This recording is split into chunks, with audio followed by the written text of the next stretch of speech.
દુનિયામાં રિસર્ચ થાય છે સાપનું ઝેર ફક્ત ને ફક્ત એન્ટી સ્નેક વિનમ ઇન્જેક્શન બનાવવા પૂરતું જ નથી, પરંતુ અત્યારે એન્ટી કેન્સર દવા રસલ વાઇપરના વિનમમાંથી એન્ટી કેન્સર દવા બનાવવા માટેનું એનું રિસર્ચ ચાલે છે અને એમાં જો આપણને સક્સેસ મળશે તો કેન્સરના ઈલાજ માટે પણ આ એક અક્ષીર દવા પુરવાર થવાની. સ્નેક હંમેશા આપણને હ્યુમનને ડિફેન્સ બાઇટ મારે છે અને એ ડિફેન્સ બાઇટ મારતા પહેલાં પણ આપણને એનું પ્રેઝન્સ એની જગ્યા એને આપણને સજાગ કરે છે.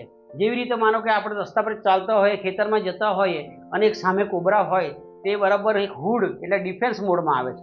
એ ડિફેન્સ મોડ કરીને પછી એ આપણને એક હિસ્ક અવાજ આપે છે.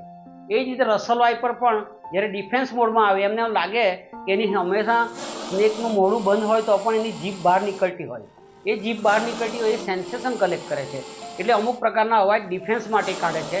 તો આ રસલ વાઇપર કુકરની સીટી વાગે એવો અવાજ કાઢે છે. સોસ્કેલ વાઇપર લાકડું વેરતા હોય એ રીતનો અવાજ સોસ્કેલ કાઢે છે, એના ભીંગડા એકબીજા સાથે ઘસીને. સ્નેક બાઇટના ઇન્સિડન્સનો જો ક્રમ આપણે કરીએ તો આપણા દેશમાં ઓડિશા સ્ટેટમાં સૌથી વધારે સ્નેક બાઇટના ઇન્સિડન્સ થાય છે અને આપણા ગુજરાતનો નંબર કદાચ 7મો હોઈ શકે.